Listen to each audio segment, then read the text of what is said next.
My husband's boarding announcement echoed through Terminal C as he disappeared down the jetway with his business partner, leaving me clutching our 6-month-old daughter at the gate. He thought I'd beg him to come back. Instead, I smiled and opened my banking app. Zero balance in his accounts, assets frozen, business dissolved. His empire crumbled at 30,000 feet, while I changed Lily's diaper in the airport bathroom. The fluorescent lights of Chicago O'Hare International Airport buzzed overhead as I stood frozen at Gate B-17, my 6-month-old daughter Lily crying. Before we jump back in, tell us where you're tuning in from, and if this story touches you, make sure you're subscribed, because tomorrow I've saved something extra special for you. In my arms, while my husband Owen disappeared down the jetway with Agatha Morrison, his so-called business development partner. The final boarding call for Flight 447 to Seattle had just concluded, and Owen hadn't looked back once. "Ma'am, are you all right?" A concerned flight attendant approached, her badge reading Colette. The genuine worry in her eyes almost broke my composure. Almost. "Just fine," I replied, shifting Lily to my hip and pulling out my phone. "Better than fine, actually." Through the massive terminal windows, I could see Owen's plane taxiing toward the runway. He was probably settling into his first-class seat, right about now, maybe ordering a celebratory drink with Agatha, thinking he'd successfully orchestrated the perfect escape. What he didn't know was that while he'd been planning his grand exit for months, I'd been planning something far more devastating. Now, as I watched his plane disappear into the gray November sky, I opened my banking app and smiled. Owen's checking. Account, 0.00. His savings, 0.0. His business credit line, frozen. Morrison and Associates operating accounts, transferred to escrow pending legal review. The downtown penthouse he'd been secretly paying for with our money. Lease terminated, belongings boxed and donated. But I'm getting ahead of myself.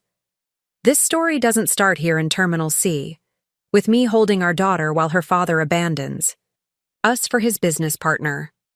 It starts 6 months earlier, with the birth of our daughter and the inheritance that made Owen show his true colors. My name is Simone Rodriguez, and until 8 hours ago, I was married to Owen Matthews, a man I thought I knew. Until this morning, I believed we were building a life together, raising our daughter Lily in the beautiful brownstone my grandmother left me in Lincoln Park. Until I found the boarding passes in his jacket pocket and realized that the man I'd trusted with my heart, my home, and my inheritance had been systematically stealing everything while planning to disappear with another woman. But Owen made one critical mistake. He underestimated the woman he married.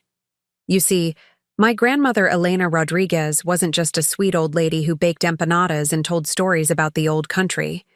She was a shrewd businesswoman who'd built a real estate empire in Chicago, from nothing, starting with a single boarding house for immigrant workers in the 1960s.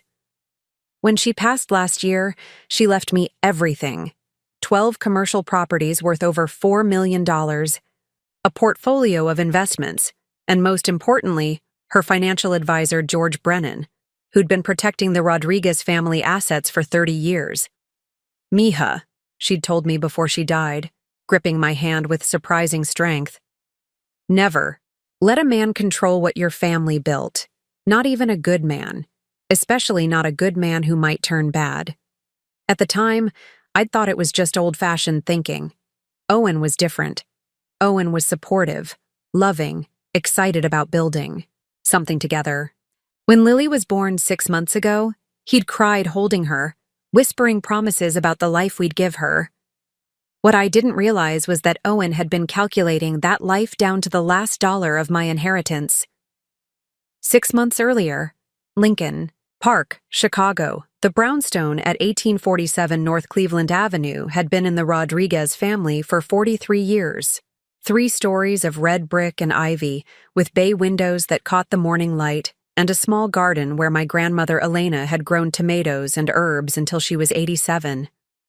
Now it was mine, along with everything else she'd built.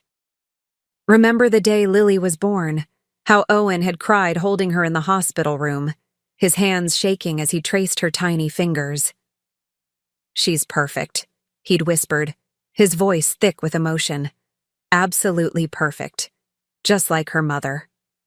In that moment, surrounded by the chaos of new parenthood, exhausted but euphoric, I thought we had everything. Love, health, a beautiful home, and now this incredible little person who would complete our family.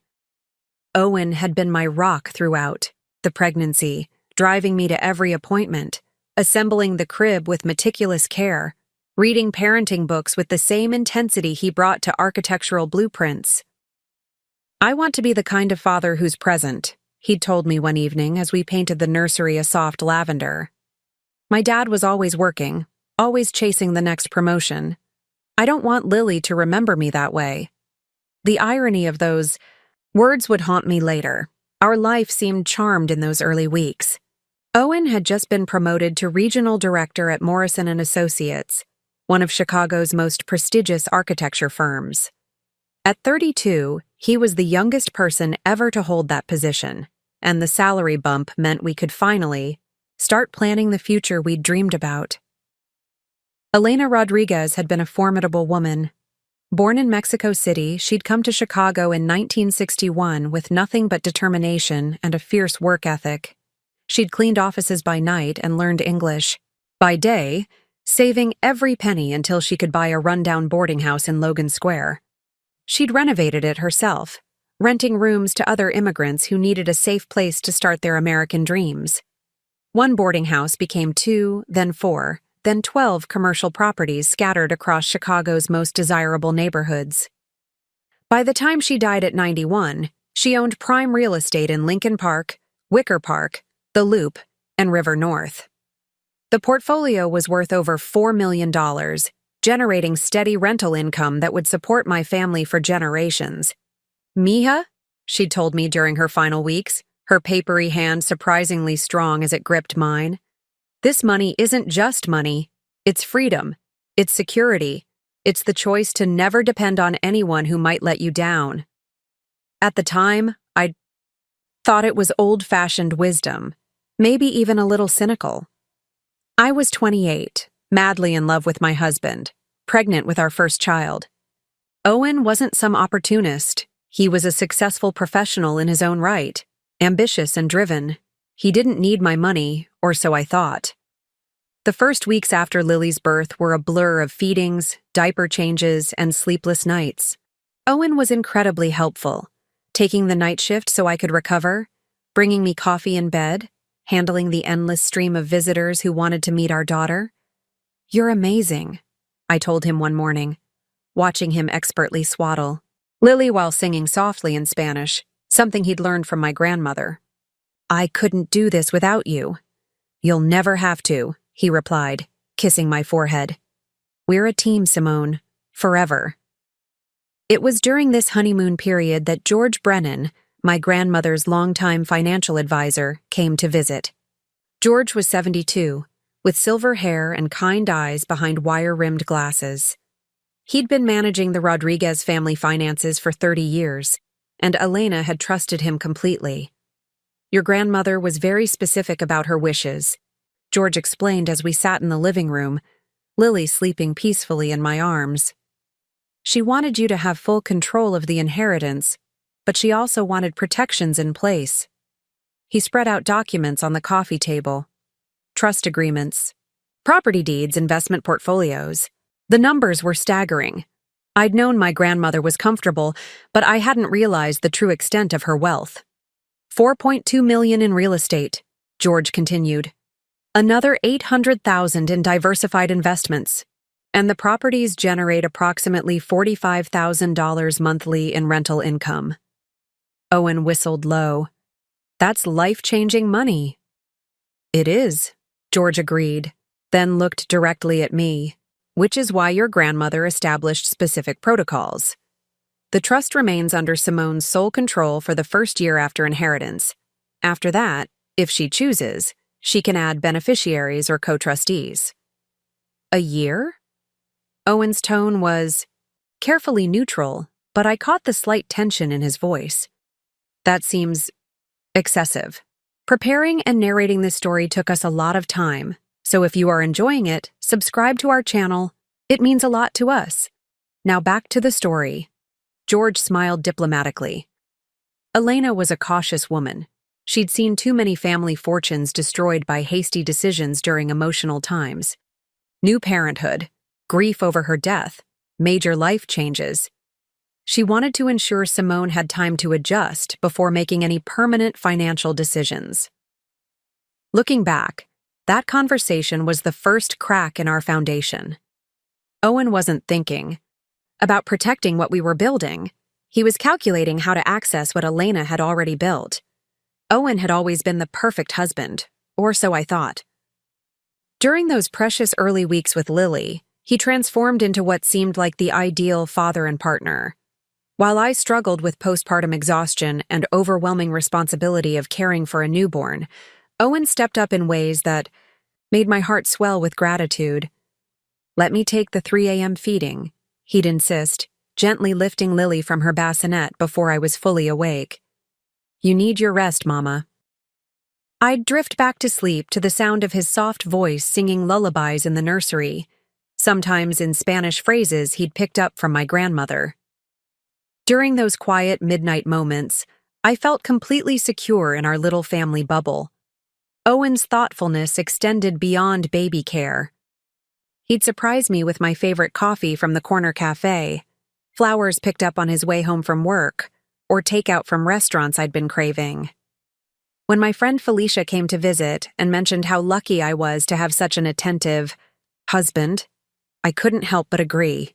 "Seriously, Simone," Felicia said, watching Owen expertly change Lily's diaper while discussing his latest architectural project. "Most new fathers act like babysitting their own kids is a huge favor. Owen actually seems to enjoy it." "I do enjoy it," Owen said, lifting Lily to his shoulder for burping. "This little girl is going to change the world someday. I can feel it." The way he looked at our daughter in those moments seemed so genuine, so full of love and pride. How could I have known he was already calculating her net worth through my inheritance? Owen's support extended to practical matters too. When endless streams of baby gear and gifts threatened to overwhelm our home, he organized everything with the same meticulous attention he brought to architectural drawings. The nursery became a masterpiece of efficiency and beauty. Every item, carefully placed and purposeful. "You're incredible," I told him one afternoon, watching him assemble a new changing table while Lily napped in her crib. "I don't know how I got so lucky." "We got lucky," he corrected, pausing to kiss my forehead. "And this is just the beginning, Simone.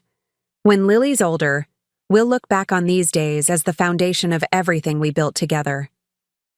Foundation. He used that word often, and it always made me feel warm and secure.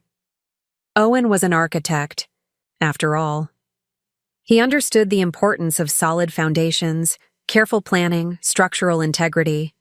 I trusted him to help build our family's future with the same care he brought to designing buildings. Looking back, I realize how carefully Owen cultivated that trust.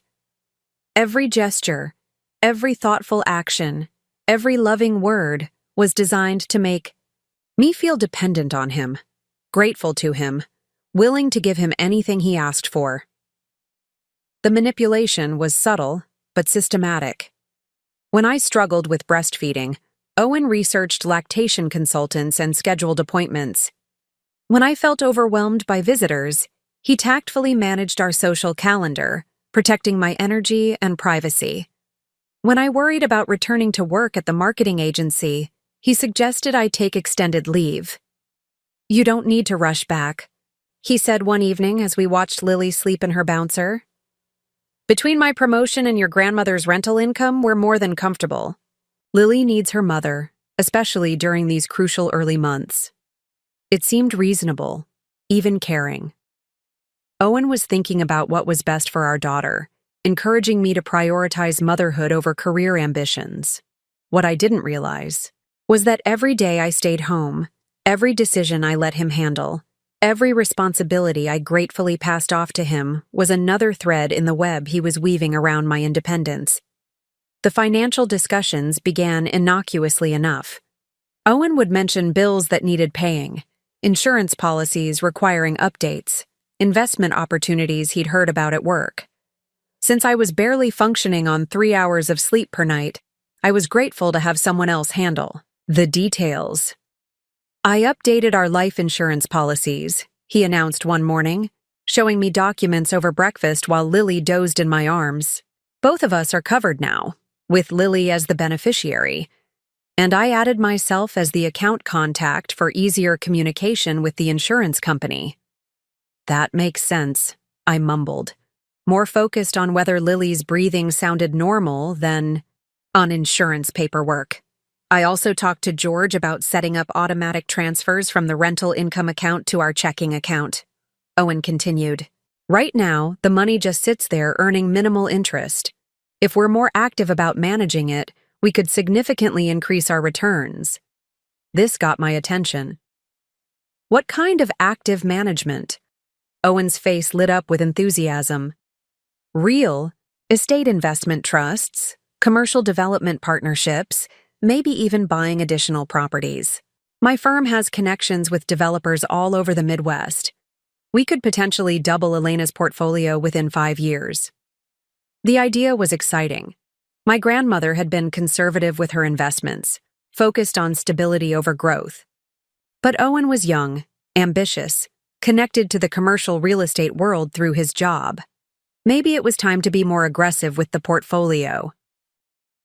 Every suggestion was reasonable, every request framed in terms of family benefit, every manipulation disguised as love and protection. Owen was building his foundation too, not for our family's future, but for his own financial security, and I was helping him construct it, one trusting decision at a time. 3 months after Lily's birth, everything changed with a single phone call.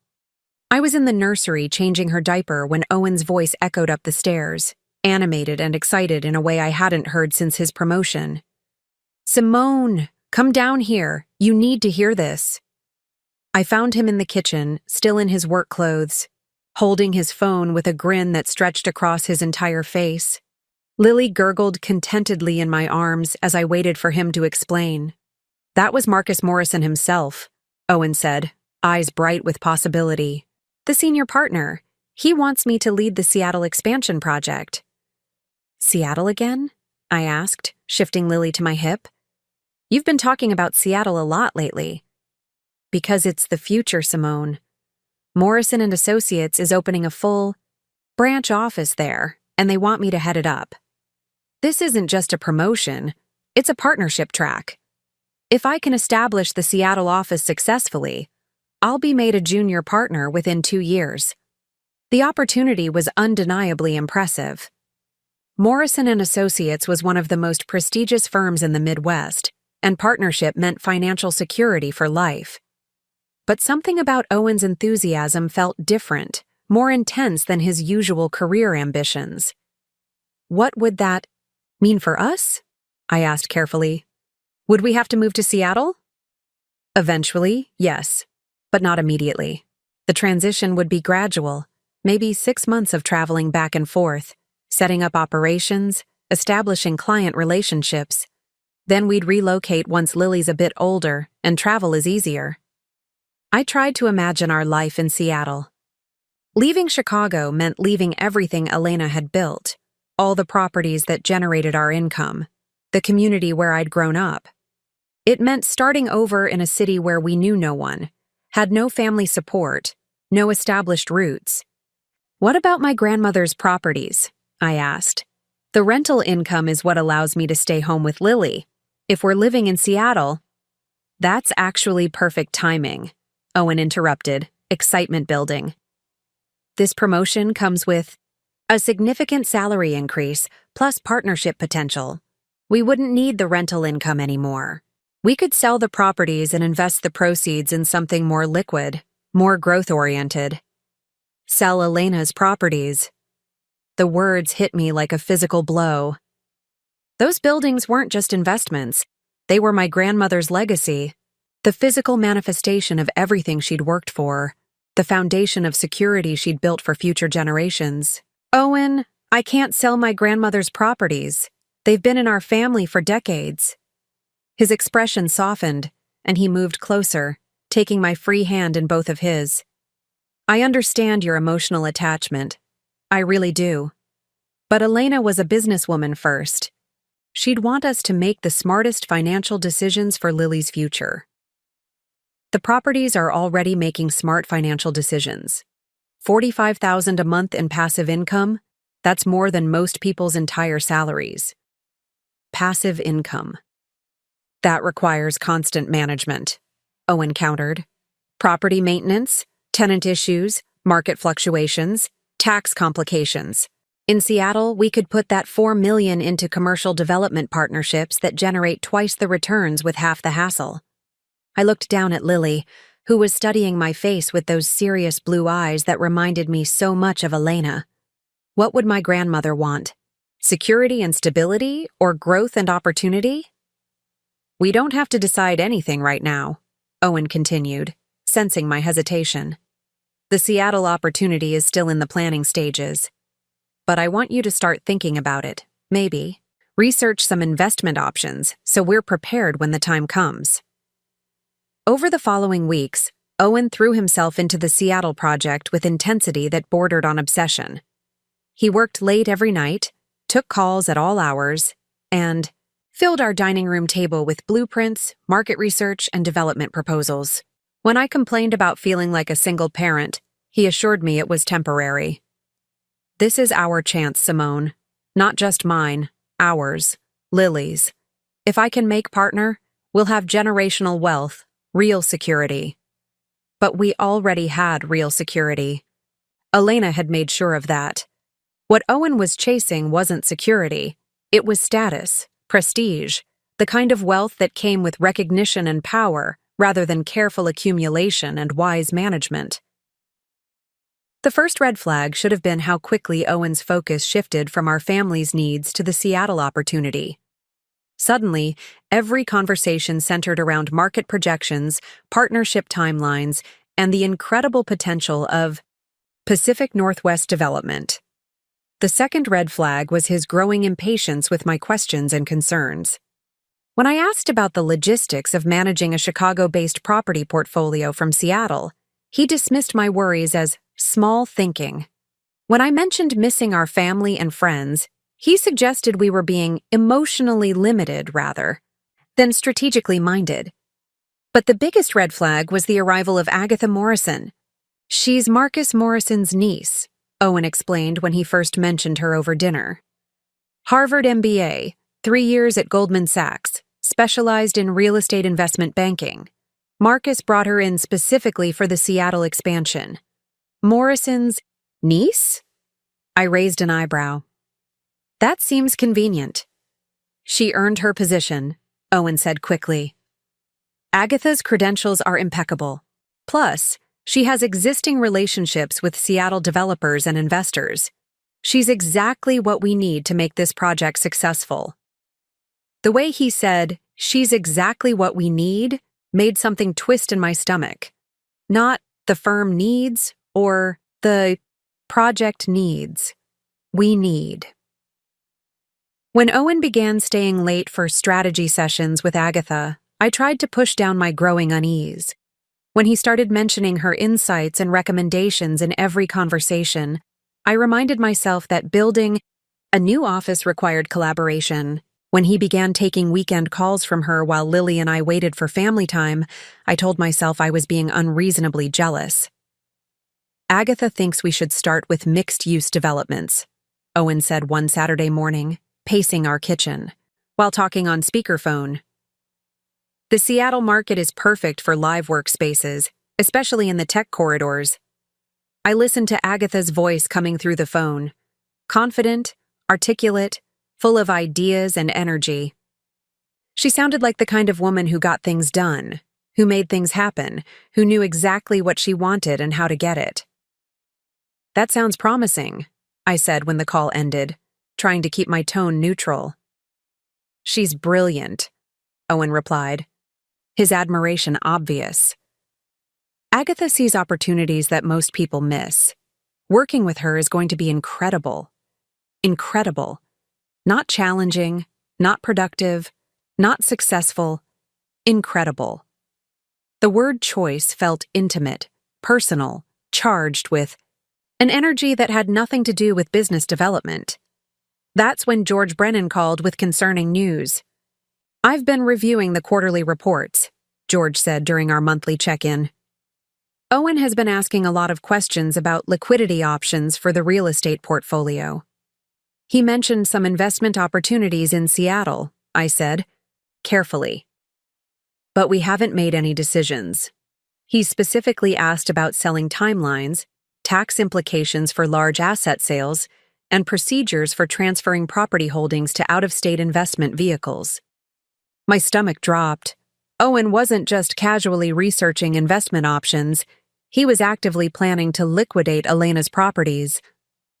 That night, as Owen slept beside me, I lay awake thinking about Elena's warning. Never let a man control what your family built. Not even a good man. Especially not a good man who might turn bad. Was Owen turning bad, or had I just been too trusting to see his true nature from the beginning? Either way, I was starting to understand that the Seattle opportunity wasn't about our family's future. It was about Owen's escape plan. And somehow, Agatha Morrison was the key to everything. 4 months into motherhood, I was drowning. Not literally, but in the relentless exhaustion that comes with caring for a baby who seemed determined to sleep only in 20-minute intervals. Lily was going through what the pediatrician cheerfully called a developmental leap, which apparently meant she would cry for hours, refuse to nap, and turn every feeding into a battle of wills. "Maybe we should hire a night nanny," Owen suggested one morning after I'd spent the previous night walking the halls with a screaming Lily. "Just temporarily, until she settles into a better routine." I bristled at the suggestion. "I can handle it. She's my daughter." "She's our daughter," Owen corrected gently. "And you're exhausted, Simone. You haven't slept more than 2 hours at a stretch in weeks. That's not sustainable." He wasn't wrong. I'd fallen asleep standing up while brushing my teeth the night before. I'd put the milk in the pantry and the cereal in the refrigerator. I'd called my friend Felicia 3 times in one day, forgetting about each previous conversation. A night. "Nanny feels like giving up," I admitted, bouncing Lily as she fussed in my arms. "It's not giving up. It's accepting help so you can be the best mother possible during the day." Owen's reasoning was sound, his concern genuine. But something about outsourcing Lily's care felt like a failure of maternal instinct. Elena had raised my mother without help, working multiple jobs and managing properties. Surely I could handle one baby. "Let me think about it," I said, though we both knew I'd already decided against it. The sleep deprivation made everything harder. Simple decisions became overwhelming. When Lily's pediatrician recommended switching formulas to help with her digestive issues, I stood in the baby aisle at Target for 30 minutes, paralyzed by the dozens of options. When Owen found me there, still holding the same 2 cans and crying quietly, he gently took over. "Why don't I handle the shopping from now on?" he suggested. "You've got enough on your plate." It seemed reasonable. Owen was organized, efficient, good at research. If he could take grocery shopping off my overwhelming list of responsibilities, maybe I could focus on the more important things, like figuring out why Lily cried every time. I put her down. Gradually, Owen began handling more of our household management. He scheduled repair appointments for the house, coordinated with tenants who had maintenance requests, and managed our increasingly complex insurance policies. When I tried to stay involved, he'd point out how tired I looked, how much I already had to worry about. "Let me take care of the boring stuff," he'd say. "You focus on taking care of yourself and Lily." The financial decisions became part of this pattern. When our financial advisor George called about quarterly investment reviews, Owen offered to handle the meeting. When tax season arrived, he took all the documents to our accountant. When the property management company needed signatures for new leases, Owen would bring the papers to me while I was feeding Lily, explaining the basics while I tried to pay attention through my exhaustion. "These are just routine renewals," he'd say, pointing to signature lines while Lily latched and unlatched repeatedly. "Same terms as last year, adjusted for inflation." I'd sign gratefully, relieved that someone else was handling the details I felt too overwhelmed to process properly. Looking back, I realize how perfectly Owen orchestrated this period. He wasn't just helping. He was systematically taking control while making me feel grateful for his assistance.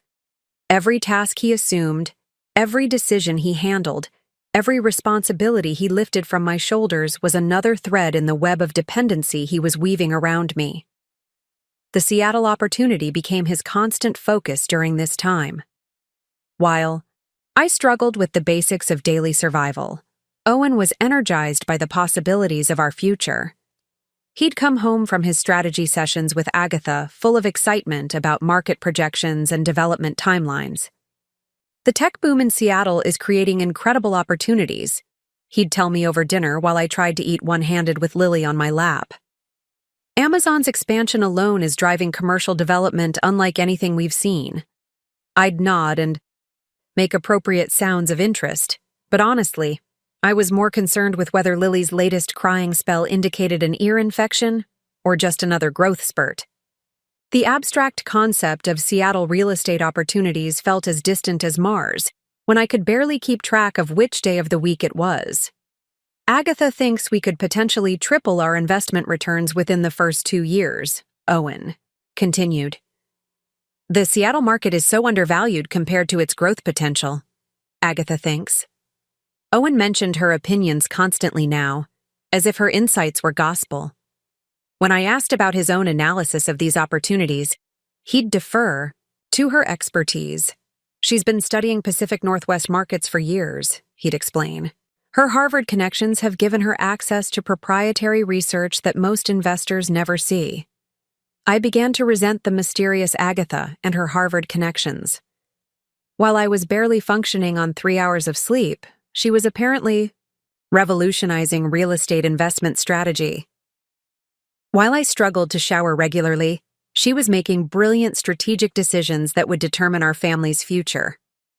"Maybe I should meet her," I suggested one evening after Owen spent an hour enthusiastically describing Agatha's latest market analysis. Owen paused, his fork halfway to his mouth. "Meet her? Your business partner. The woman who's going to help us triple our investments. It seems like I should know her, don't you think?" "Of course," Owen agreed quickly. "Absolutely. It's just that her schedule is crazy right now with the Seattle project ramping up. But definitely, when things calm down, a bit. When things calm down." It was Owen's standard response to any request that might complicate his carefully managed narrative. When would we visit my childhood friends? When things calm down. When would we plan a weekend trip to see his parents? When things calm down. When would I have time to review the investment documents myself instead of just signing them? When things calm down. But things weren't calming down. They were getting more complicated. Lily's sleep issues worsened. Our house needed major repairs that required constant contractor coordination. The property management company needed frequent decisions about maintenance and tenant issues. I was drowning in responsibilities while simultaneously being excluded from the decisions that would shape our future. "I'm worried about you," Felicia said during one of her visits, watching me struggle to hold a conversation while bouncing a fussy Lily. "You look exhausted. Are you getting any help?" "Owen helps," I said automatically. "I mean professional help. A babysitter, a cleaning service, something to give you a break." The suggestion made me defensive. "I don't need a break. I need Lily to sleep through the night." "Simone, you're a great mother, but you're also a human being. You can't pour from an empty cup." Felicia's concern was valid, but accepting help felt like admitting failure. Elena had managed everything on her own: children, business, finances. If I couldn't handle one baby and some rental properties, what did that say about my strength and capability? That night, as I lay awake listening to Lily's breathing in the bassinet beside our bed, I tried to understand why I felt like I was disappearing. Maybe it was the sleep deprivation talking, but I couldn't shake the feeling that every decision Owen made on my behalf, every responsibility he assumed, every task he took over was making me smaller somehow. When had I become someone who couldn't handle grocery shopping? When had I stopped being involved in my own financial decisions? When had my opinions about our future become irrelevant compared to Agatha's market analysis? I was too exhausted to pursue these questions that night, but they planted a seed of unease that would eventually grow into something much more dangerous to Owen's carefully constructed plans. Doubt. The decision that would ultimately destroy my marriage came wrapped in love and gratitude. It was Lily's first Christmas, and despite the chaos of new parenthood, I felt blessed. Our daughter was finally sleeping through the night. Owen seemed more attentive than he'd been in months, and the warmth of the holiday season made our Lincoln Park brownstone feel like the sanctuary Elena had always intended it to be. "I have something for you," I told Owen on Christmas morning, after we'd watched Lily destroy more wrapping paper than any 6-month-old should reasonably encounter. Something important. Owen looked up from where he was assembling a complicated baby toy, his hair disheveled and his smile genuine. "More important than this engineering marvel?" he joked, holding up what appeared to be a musical elephant with 17 different buttons. "Much more important." I handed him an envelope, my heart racing with nervous excitement. Inside were documents I'd spent weeks preparing with Will Patterson, Elena's attorney. Documents that would change everything between us. Owen opened the envelope carefully, his expression shifting from curiosity to confusion, to something I couldn't quite read as he scanned the legal papers. "Simone," he said slowly, his voice barely above a whisper. "This is co-ownership of the trust," I finished. "For him. Full partnership in Elena's properties. Equal decision-making power over all investments and asset management." The papers made Owen a 50% owner of everything Elena had built. $4 million in real estate, investment portfolios, rental income, all of it now legally his as much as mine. "But the 1-year waiting period," Owen said, still staring at the documents. "George said Elena wanted you to wait before making any major changes." "She wanted me to wait until I was thinking clearly," I replied, moving to sit beside him on the floor among the scattered Christmas wrapping. "And I am thinking clearly. Clearly enough to know that you're my partner in everything, Owen. Lily's father, my husband, the person I trust most in the world." Owen's eyes filled with tears as he pulled me into his arms. "Simone, this is incredible. You don't know what this means to me." Actually, I thought I did know. It meant that Owen would finally feel like a full partner in our family's financial future. It meant he could stop feeling excluded from major decisions, stop resenting Elena's protective restrictions, stop questioning whether I truly trusted him with our most important assets. What I didn't know was that Owen had been planning this moment for months. "I wanted to show you how much I appreciate everything you've done," I continued, settling into his embrace while Lily babbled happily in her bouncer. "These past 6 months, taking care of us, handling all the business details, supporting my decision to stay home with Lily. You've been amazing." "You've been amazing," Owen countered, kissing the top of my head. "Being Lily's mother, managing the properties, staying strong through everything. I just wanted to help carry the load. Now you can do more than help. Now you can lead." The word seemed to energize Owen in a way I hadn't expected. His grip on me tightened, and when he spoke again, his voice carried an intensity that made something flutter in my chest. "We're going to do incredible things together, Simone. Build something even bigger than what Elena created. Legacy wealth that will set Lily up for generations. That's what I want too, I said, though something about his enthusiasm felt different from the quiet gratitude I'd anticipated. We spent the rest of Christmas Day making plans.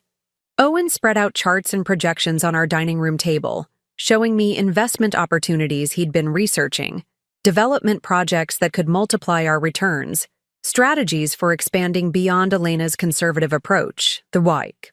Seattle expansion is perfectly timed, Owen said, his excitement building as he outlined his vision. With Agatha's connections and our combined resources, we could establish Morrison & Associates as the premier Pacific Northwest firm, while simultaneously building our own development portfolio. Our combined resources. The phrase should have thrilled me. Owen was talking about true partnership, shared vision, mutual success. Instead, something about the way he said it made me uncomfortable. What does Agatha think about us investing? In her Seattle projects? I asked carefully. Owen's expression flickered, just for a moment, before he smiled. She's excited about the possibilities. Having capital partners who understand the architectural side gives us huge advantages over traditional developers. Capital partners. Not family friends, not Owen's wife and baby daughter, but capital partners. The business language felt cold, transactional, like Owen was already thinking about our relationship in terms of financial utility, rather than love and commitment. When do we meet her? I asked. I'd like to understand these opportunities better, before we commit significant funds. Soon, Owen promised.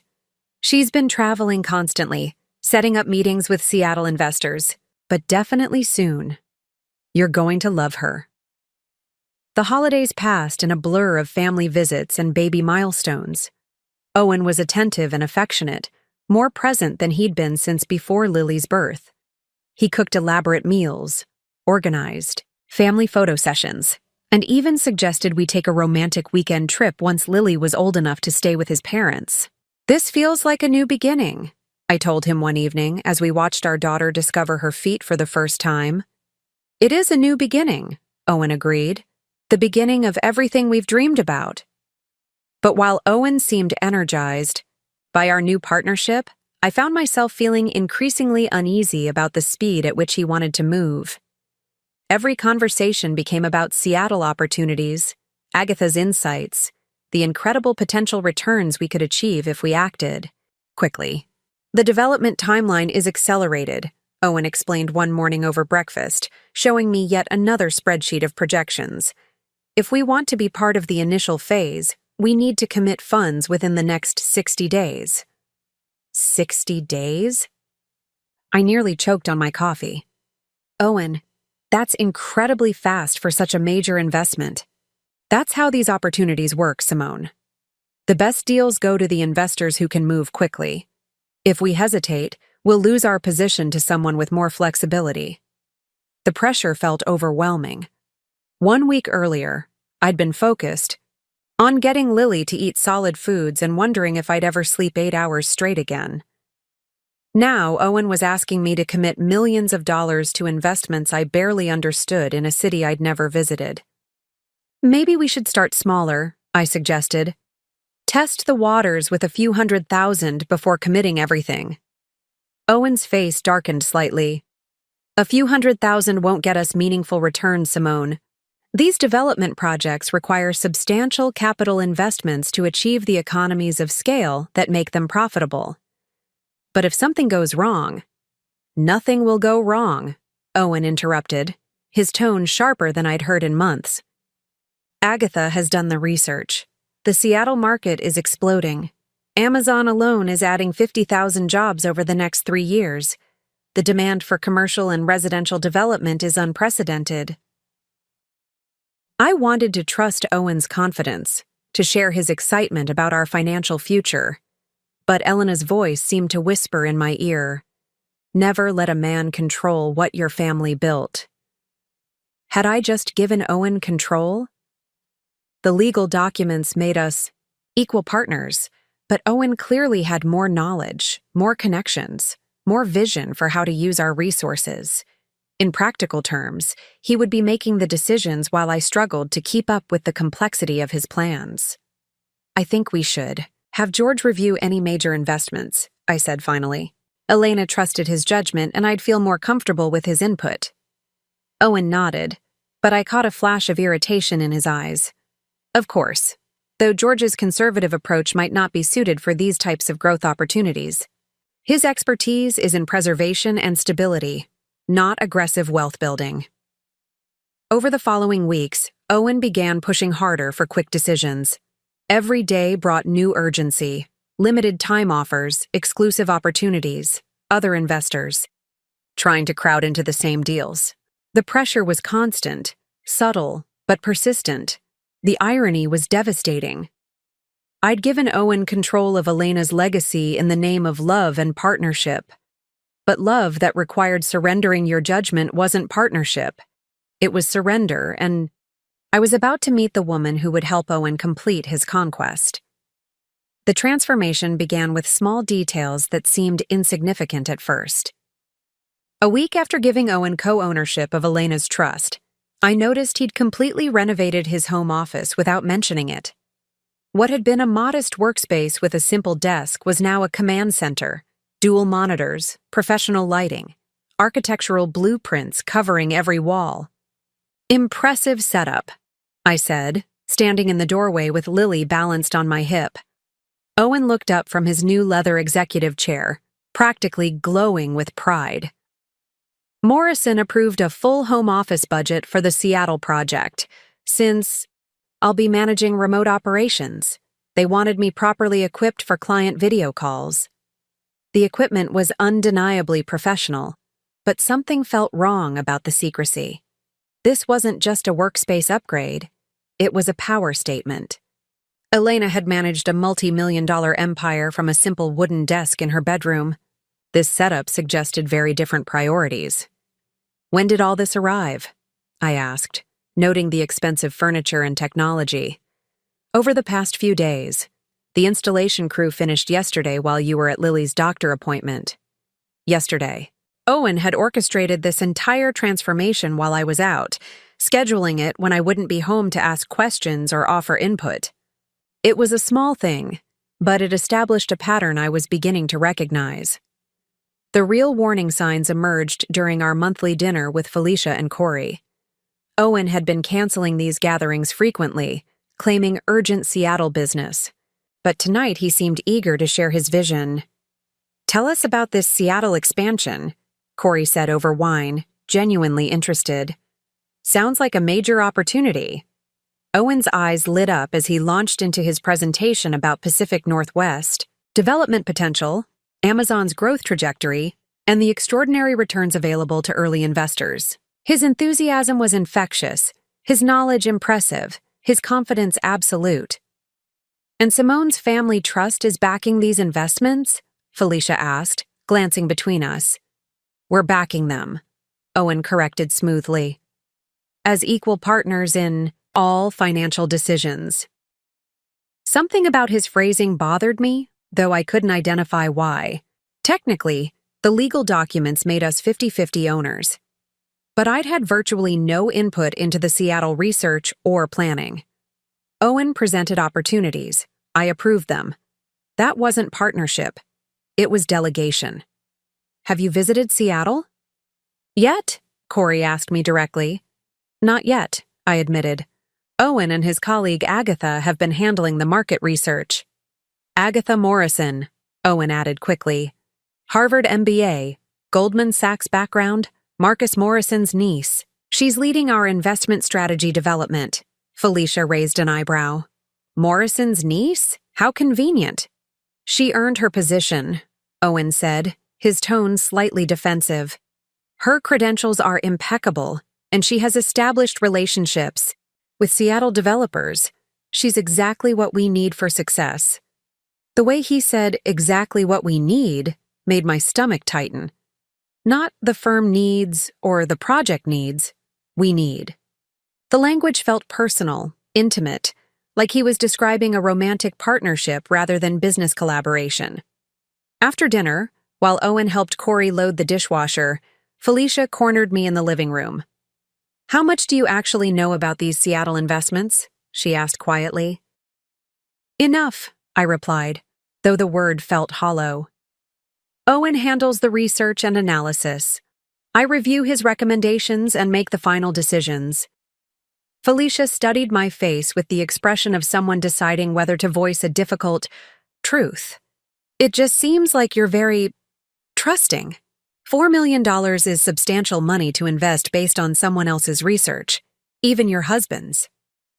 Her questions stung because they highlighted my own growing unease. When had I become so passive about decisions affecting Lily's financial future? Elena would have visited every property, interviewed every partner, reviewed every contract personally. That night, I called George Brennan. "I'm concerned about the pace of these investments," I admitted quietly. "Everything feels rushed." "Trust your instincts," George replied. Elena's gut saved her from disaster more than once. The dinner with Agatha Morrison was scheduled at Gibson's Steakhouse, one of Chicago's most exclusive restaurants. Owen had made the reservation without consulting me, chosen a venue requiring expensive childcare, and somehow forgotten to mention that Agatha would be bringing 2 other Seattle investors. "I thought this was just the 3 of us," I said, adjusting my dress in the restaurant's mirror while 17-year-old Emma from Owen's office waited with a crying Lily in the car. "It is, mostly," Owen replied, straightening his tie with unusual nervousness. But when Marcus Henley and Victoria Stern heard we were meeting, they wanted to join. They're major players in Seattle commercial development. This could be incredibly valuable. Our meeting had become their networking opportunity.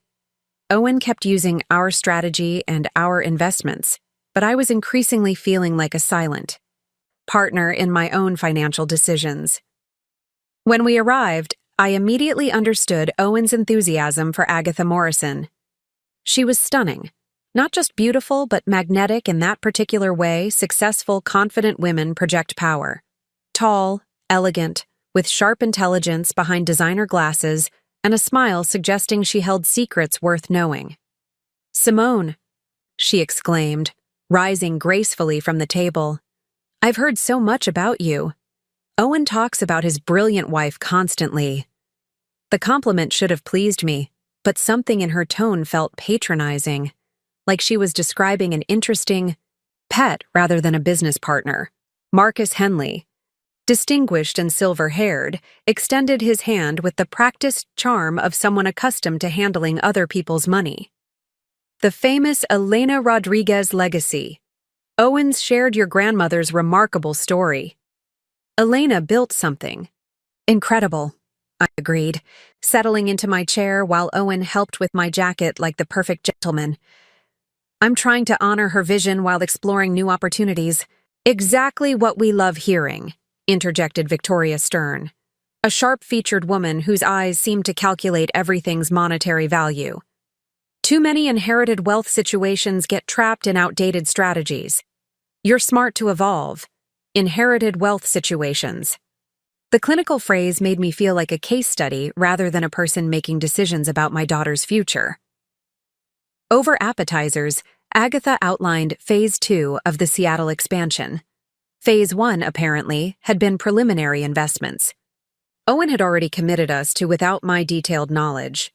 Phase 2 required $2.5 million across multiple development projects. Conservative projections showed 22% annual returns, Agatha explained, spreading glossy brochures across the white tablecloth. Realistically, we're looking at 30 to 40% once Amazon's campus expansion's complete. The numbers were seductive, almost unbelievable. But the presentation felt rehearsed, designed to overwhelm rather than inform.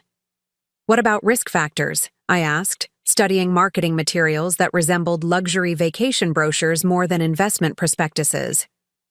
Marcus laughed, not unkindly. "The biggest risk is missing this opportunity. Seattle's growth trajectory is unprecedented. We're getting ground floor access to the next Silicon Valley." "Specific risks, though," I pressed. "Construction delays, market downturns, zoning changes." What protections do investors have? Victoria and Marcus exchanged glances that made me feel like I'd asked about emergency exits during a romantic dinner. Owen's expression remained carefully neutral, but I caught embarrassment flickering in his eyes. Those are exactly the right questions, Agatha said smoothly. Owen mentioned your detail-oriented approach.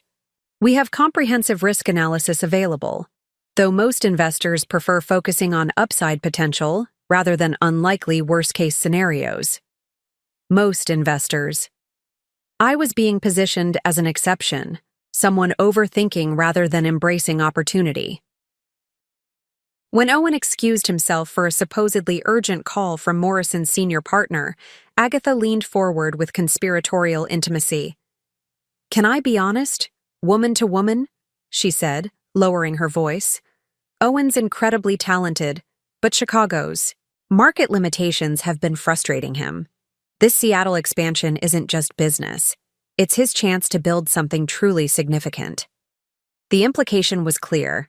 My financial caution would prevent Owen from achieving his potential. Of course I want to support Owen's career, I replied carefully, but I have to consider Lily's security. That's exactly why this is perfect, Victoria interjected. Traditional wealth accumulation won't keep pace with your daughter's generation's needs. When Owen returned, his expression was grim. Development. The Bellevue timelines accelerated. We need additional commitment by Friday.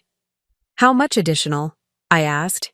800,000. In one evening, our Seattle investment had grown from abstract opportunity to concrete demand for over $3 million. That's our entire reserve, I said quietly. It's our entire opportunity, Owen corrected. We can't think small anymore. I was surrounded by successful professionals agreeing that my hesitation was the only obstacle between our family and financial greatness. I need time to think, I said finally. Of course, Agatha agreed, though other investors are ready to fill any available positions. The message was clear. Hesitate and lose everything. The discovery that shattered my world came from the most mundane source, our shared cloud storage account. I was searching for Lily's vaccination records to email to daycare when I noticed a folder labeled Seattle Development that I'd never seen before. Expecting investment documents Owen had promised to share, I opened it instead to find hundreds of photos. Photos of Owen and Agatha at restaurants I'd never heard of, hotel lobbies that looked nothing like business venues, laughing with intimate familiarity that made my chest tighten, Owen helping Agatha from a cab outside an upscale cocktail bar. Owen and Agatha sharing dessert at a candlelit table. Owen's hand possessively on Agatha's lower back as they entered the Four Seasons lobby. The timestamps showed these were taken during Owen's business trip to Seattle 3 weeks earlier. The same trip where he'd called nightly complaining about boring investor meetings and expressing how much he missed Lily and me. I scrolled through image after image, watching my husband's affair unfold in high definition. Owen kissing Agatha's forehead while she laughed at something he'd said. Owen and Agatha clinking champagne glasses with Seattle's skyline sparkling behind them. Owen's wedding ring conspicuously absent in every photograph, the most devastating. Image was saved for last. Owen and Agatha in what was clearly a hotel room, her arms around his neck, both disheveled and grinning with post-intimacy satisfaction. A selfie Owen had taken while Agatha nuzzled his neck. I sat in stunned silence while Lily played nearby, completely unaware her world had just imploded. My hands shook as I forwarded the photos to my personal email. Then I kept digging, finding evidence that made Owen's betrayal even more calculated and devastating. Text message screenshots revealed conversations between Owen and Agatha dating back months, probably since she joined Morrison and Associates. "Can't wait to get you alone in Seattle," Owen had written. "Simone's becoming suspicious, but she's too exhausted to investigate properly." "Poor little wife," Agatha had replied. "Don't worry, baby. Once we secure her money, we can stop pretending. Her money. Not our money, my money." Elena's 40 years of work was nothing more than a target for Owen and his mistress. The text threads revealed the Seattle investment scheme in horrifying detail. There were no legitimate development opportunities. Every project Owen had enthusiastically presented was fabricated, designed to transfer money from our accounts into offshore entities controlled by Agatha and shell companies. Marcus is nervous about the fake documents, Agatha had texted recently. Maybe we should accelerate the timeline. Give me another month, Owen replied. I can get her to commit the full $4 million if I play this right. She's trusting, but not stupid. Trusting, but not stupid. Owen had been calculating my exact level of naivety, determining how much deception I would accept before questioning anything. I found email chains with shell companies, agreements for non-existent properties, investment contracts with fictional firms. Every document I'd reviewed, every opportunity Owen had presented, every projection Agatha had outlined, all elaborate fraud designed to steal everything Elena had built.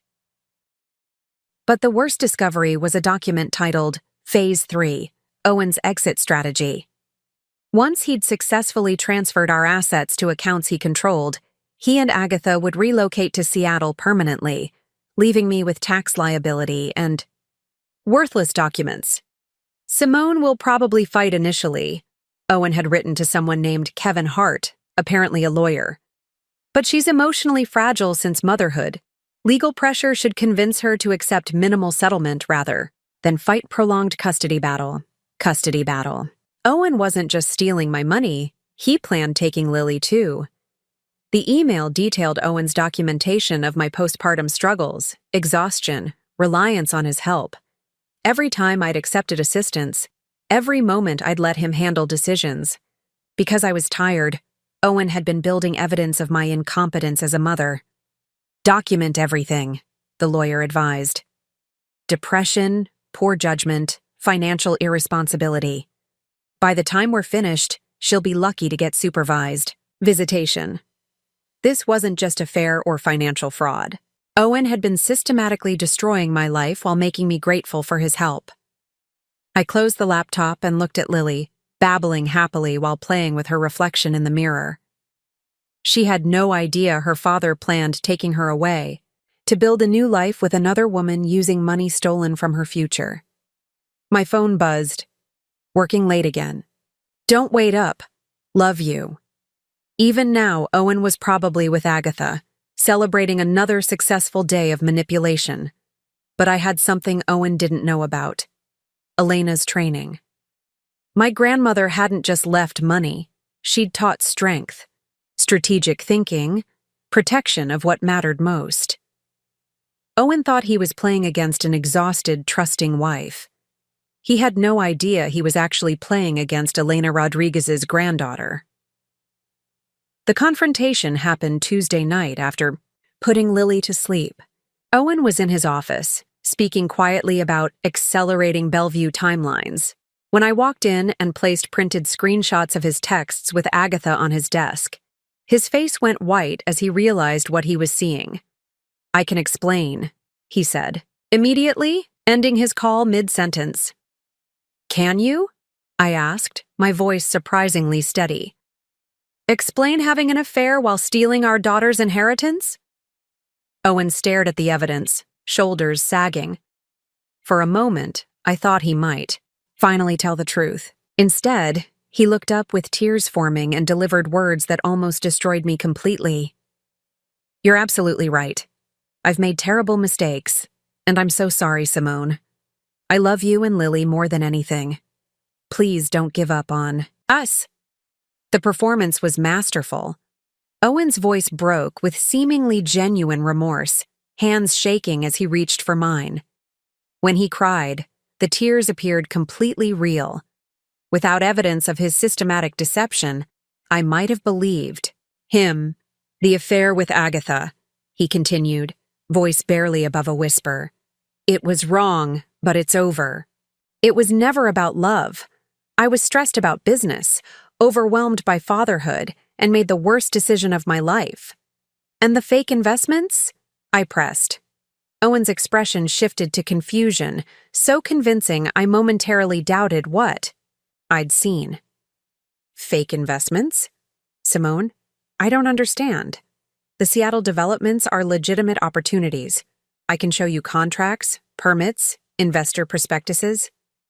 He was lying with such conviction it was almost impressive.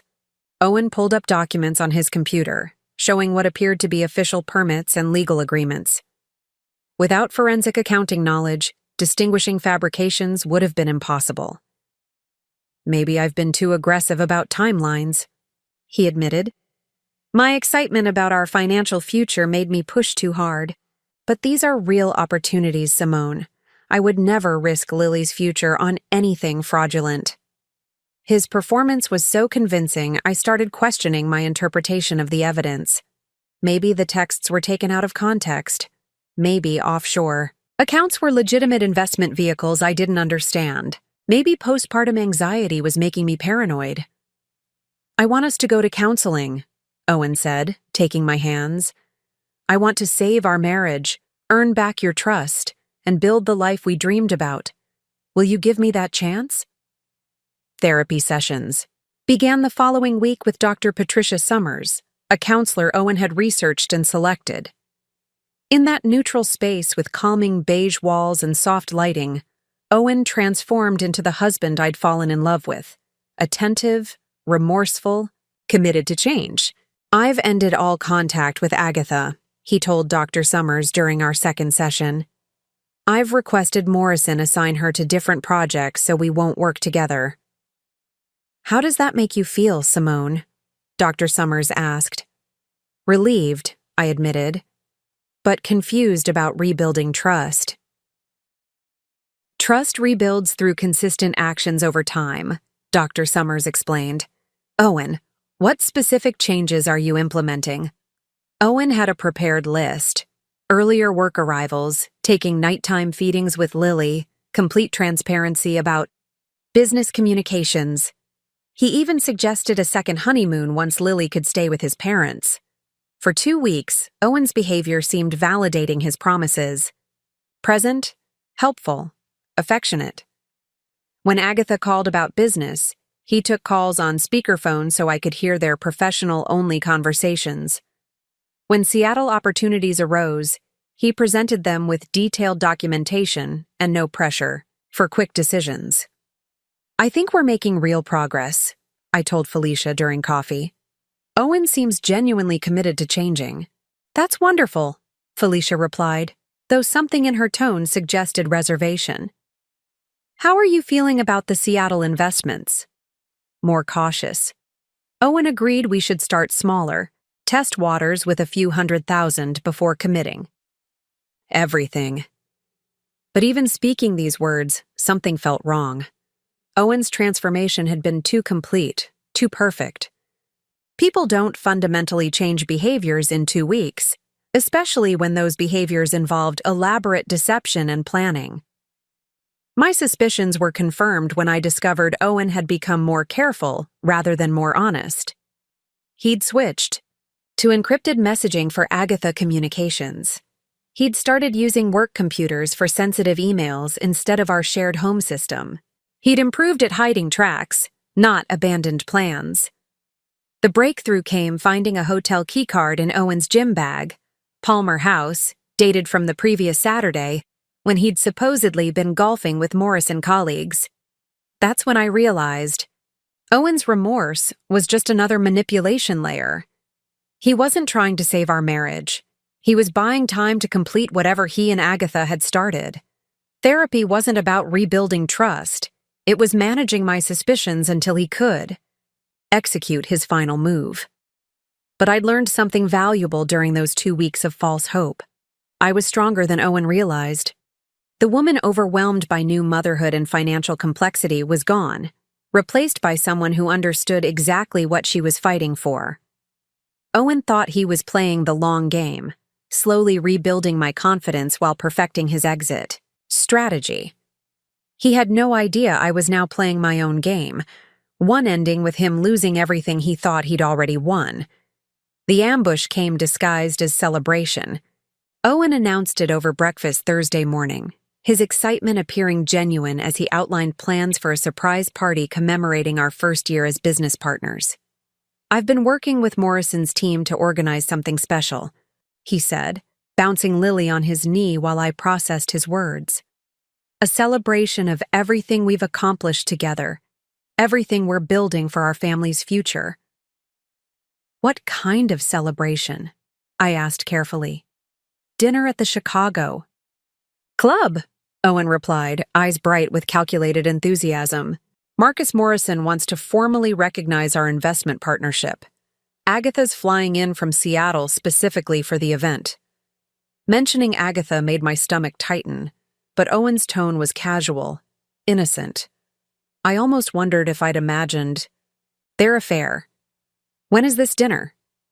Saturday night. Short notice, but Marcus just confirmed availability. Perfect timing. We can announce the final phase of our Seattle expansion in front of people who matter most to our future. Final phase. The phrase sent chills through me, but Owen's smile was so warm, loving, that any observer would see a devoted husband planning something special for his wife.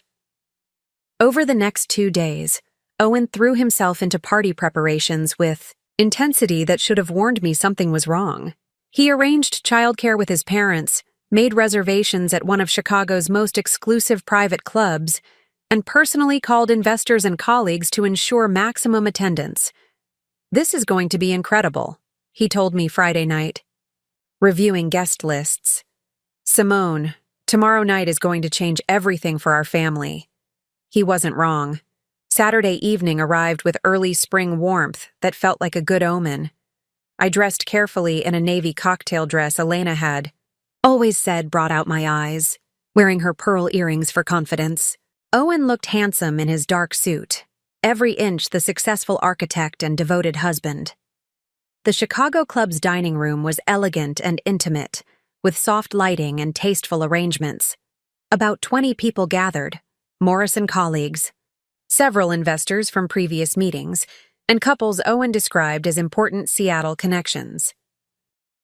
Agatha looked stunning as always, in a black dress managing to be both professional and alluring. She greeted me with air kisses and compliments, playing friendly business partner with Oscar-worthy skill. Simone, you look radiant, she said, smile perfectly calibrated. Owens told me so much about your vision for the family's financial future. Tonight really celebrates your leadership. My leadership. From the woman systematically stealing my inheritance, the phrase felt like mockery disguised as praise. Marcus. Morrison stood making the first toast, raising champagne with the authority of someone accustomed to commanding attention.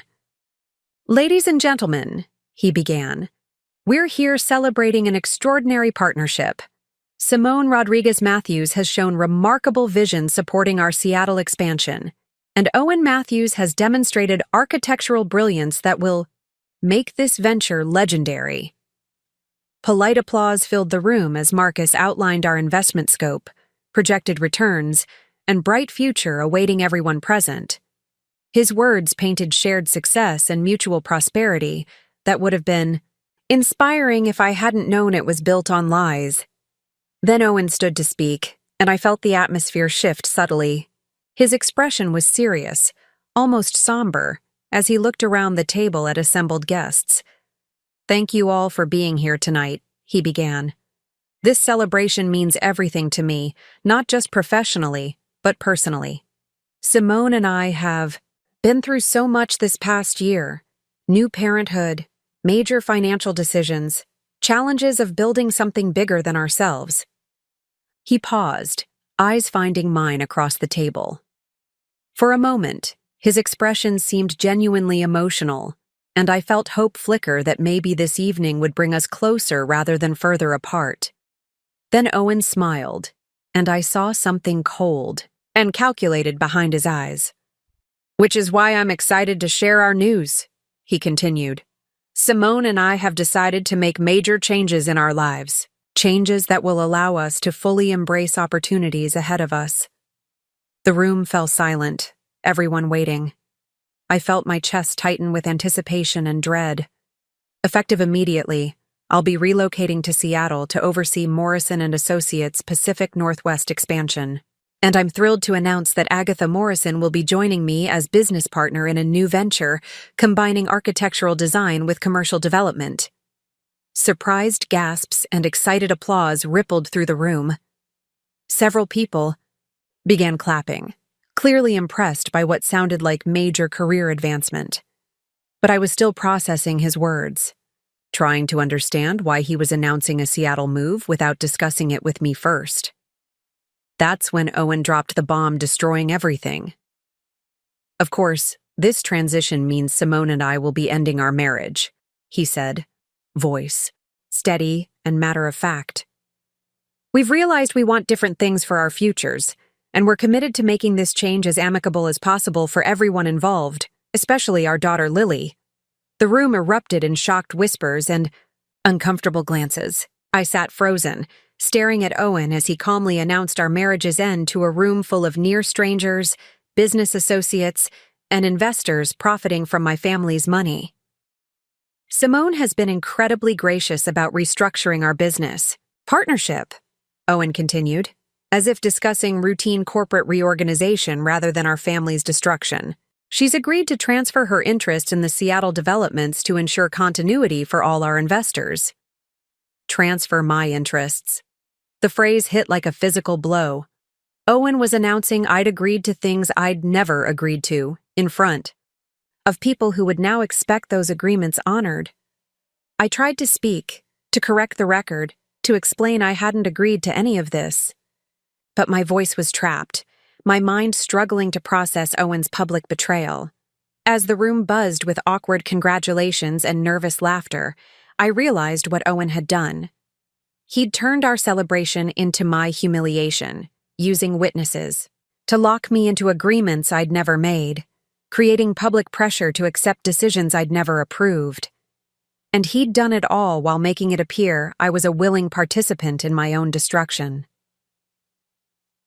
The morning after Owen's public humiliation, I sat in my kitchen staring at my laptop while Lily played in her high chair, completely unaware her father had just announced his intention to abandon us both. My hands shook as I logged into our bank accounts, dreading what I might discover. Two numbers were worse than I'd imagined. $3 million had been transferred from our joint investment account in the past month, moved to something called Pacific Northwest Development LLC, a company I'd never heard of, and certainly never authorized. But that was just the beginning. As I dug deeper into financial records, I discovered deception so intricate and systematic it took my breath away. Owen hadn't just been stealing money. He'd been methodically dismantling everything Elena had, built piece by piece, transfer by transfer. The property management company had been switched to a firm owned by Agatha's cousin. Rental income that should have been depositing into our accounts was being diverted to offshore entities in the Cayman Islands. Insurance policies had been changed to list Owen as primary beneficiary, with Lily and me removed entirely. Most devastating was discovering Elena's properties themselves were being quietly sold. 3 of the 12 buildings had already changed hands, with proceeds disappearing into investment accounts I couldn't access. The buyers were shell companies with addresses leading to empty office buildings and disconnected phone numbers. Called George Brennan immediately, voice barely steady as I explained what I'd discovered. "How much has he taken?" George asked, tone grim. "Over $4 million so far," I said, scrolling through transfer after transfer. "But George, he's not just stealing money. He's stealing the properties themselves.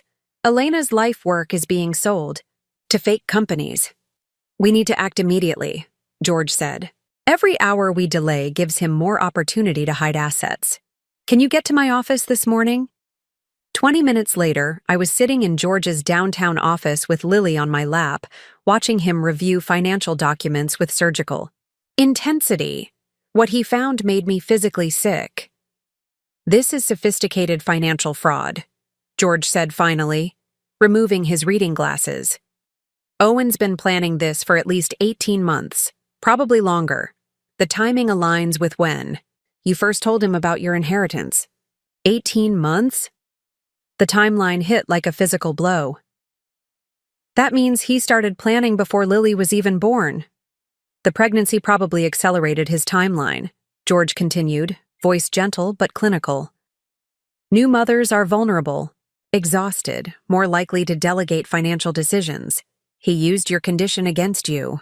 I thought about all the times Owen had insisted on handling financial matters while I recovered from childbirth, how grateful I'd been for his help, how he'd positioned assistance as love and partnership rather than manipulation.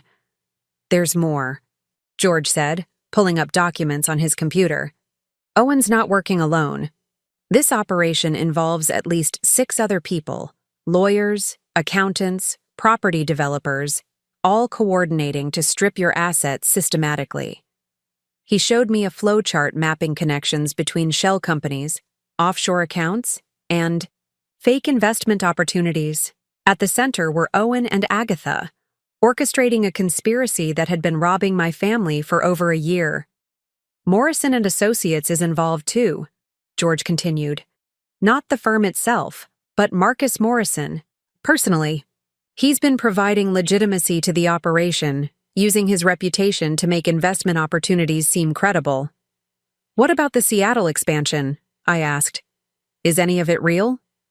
There is no Seattle expansion, George said bluntly. Morrison and Associates has no plans to open a Pacific Northwest office. The entire story was fabricated to justify moving large amounts of money out of your accounts. The scope of deception was staggering. Every business trip Owen had taken, every investment opportunity he'd presented, every strategic meeting he'd attended, all theater designed to steal everything my grandmother had worked 40 years to build. The boarding passes I found in Owen's jacket, I said suddenly. He's really planning to leave today, isn't he? George nodded grimly. Based on financial activity, I'd say he's planning to disappear within the next 24 to 48 hours. Once he's out of the country, recovering assets becomes exponentially more difficult. What can we do? Will Patterson is already preparing emergency injunctions to freeze all accounts and prevent additional transfers, George said. But Simone, there's something else you need to know. He pulled up another document, bearing a Chicago family law firm's letterhead. Owen filed divorce papers yesterday afternoon, immediately after the dinner party. He's asking for full custody of Lily, claiming you're mentally unstable and financially irresponsible. The words hit like a physical blow. Owen wasn't just stealing my money. He was trying to take my daughter too. He's been documenting everything, George continued. Your postpartum struggles, times when you've relied on his help with daily tasks, decisions you've delegated because of exhaustion.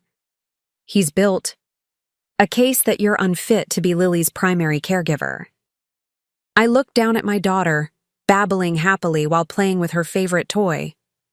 Owen had been calculating her custody value while pretending to love her, building evidence against me while I'd been grateful for his support.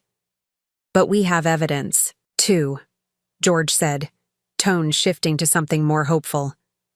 All the financial fraud, fake companies, stolen assets. When a judge sees what Owen's been doing, any custody claim becomes irrelevant. If we can prove it before he disappears, I said, we will, George replied with quiet confidence. Elena Rodriguez didn't raise a quitter, and she didn't build this empire so some con artist could steal it from her granddaughter. As I held Lily close and watched George coordinate with lawyers and forensic accountants, I felt something cold and determined settle in my chest. Owen thought he'd won. He thought I was the same overwhelmed new mother he'd been manipulating for months. He was about to discover how wrong he was. Will Patterson's law office felt like a war room. Elena's trusted attorney had assembled a team of specialists, forensic accountants, private investigators, and fraud experts, all working with military precision to document Owen's crimes before he could escape with my family's wealth. Chutbing 1 is our enemy, Will explained as he spread documents across the conference table. Owen's planned this meticulously, but he's made one critical error. He's assumed you're too naive to fight back effectively. I bounced Lily on my knee while scanning financial reports that revealed the true scope of Owen's betrayal.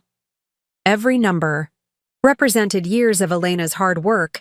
Every fraudulent transfer was a piece of my daughter's future being stolen. "What's our strongest evidence?" I asked. "The fake investment documents," replied Sarah Chen, the forensic accountant Will had brought in. Owen created an entire fictional infrastructure, fake building permits, fabricated investor prospectuses, non-existent development projects. This isn't just theft, it's securities fraud on a massive scale. She showed me side-by-side comparisons of Owen's investment materials and the real Seattle development records. The differences were obvious once you knew what to look for. Wrong. Permit numbers, mismatched addresses, companies that didn't exist in Washington state business registrations. The sophistication actually works against him, Sarah continued. This level of deception required planning, coordination, intent to defraud. It eliminates any possible claim that this was a misunderstanding or poor business judgment.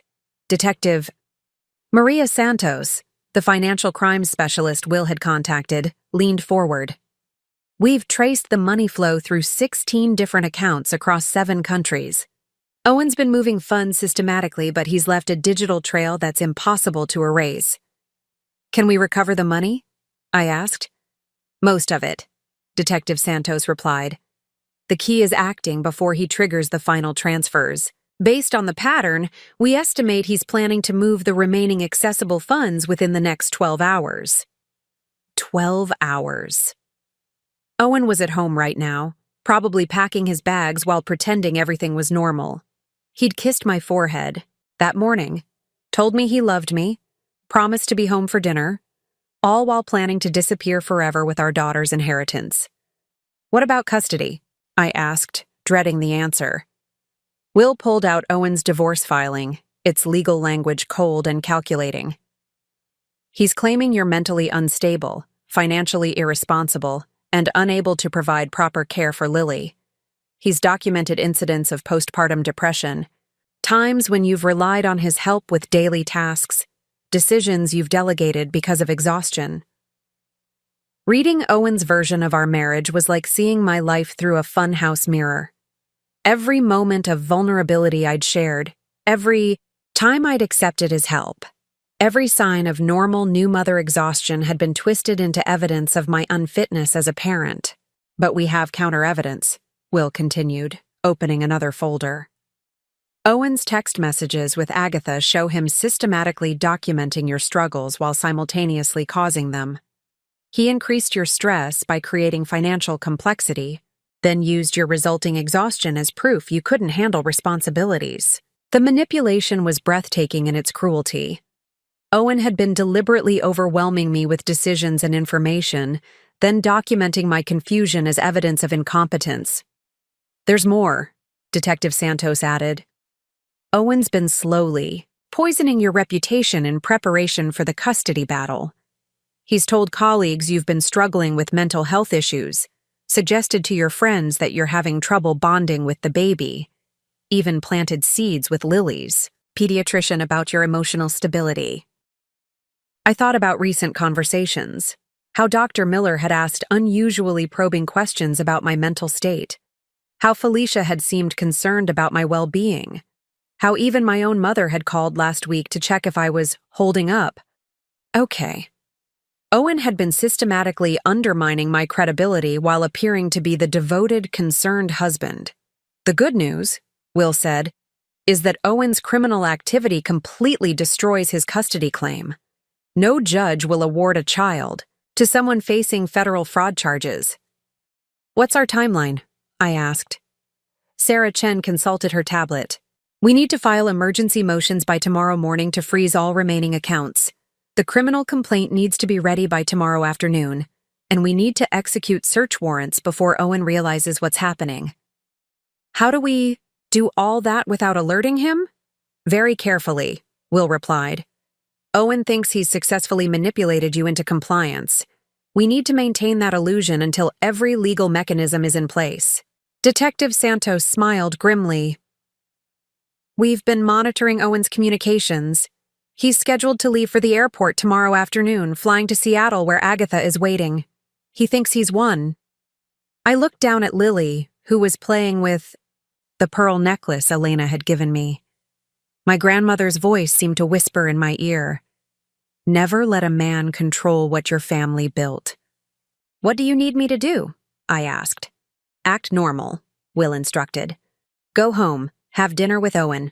Pretend you're still the trusting wife he thinks he's deceived. Meanwhile, we'll be working through the night to ensure that when Owen tries to board that plane, he'll find his accounts frozen, his assets seized, and federal agents waiting for him. And Lily? Will be safe with her mother, where she belongs, Will said firmly. Owen's not taking your daughter anywhere. As I drove home with Lily sleeping in her car seat, I felt something I hadn't experienced in months. Control. For the first time since discovering Owen's betrayal, I wasn't reacting to his moves. I was making my own. Owen thought he was playing chess against an amateur. Tomorrow, he would discover he'd been playing against Elena Rodriguez's granddaughter, and she'd inherited more than just money. She'd inherited the will to fight. That final evening with Owen was the hardest performance of my life. I had to sit across from him at our kitchen table, sharing takeout Chinese food while he casually discussed our travel plans for the next day, knowing that he was planning to abandon our daughter and disappear with millions of dollars stolen from her inheritance. I'm excited about Seattle, Owen said, twirling lo mein around his chopsticks with the enthusiasm of someone anticipating a vacation rather than committing federal crimes. The opportunities there are going to change everything for our family's future. Our family's future. The casual lie made my stomach turn, but I managed to smile and nod appropriately while internally rehearsing the timeline Will Patterson had given me. In 12 hours, federal agents would be executing search warrants. In 14 hours, all of Owen's accounts would be frozen. In 16 hours, he'd be under arrest. What time is our flight? I asked, playing my role as the trusting wife. 11:30, Owen replied. We should leave for the airport around 9 to allow time for security with Lily. He was still pretending this was a family trip, still maintaining the fiction that I was willingly participating in his escape plan. The audacity was breathtaking. I packed most of our things, Owen continued, gesturing toward the hallway where I'd noticed several suitcases earlier. Just essentials for the first few weeks. We can buy whatever else we need once we're settled. Just essentials.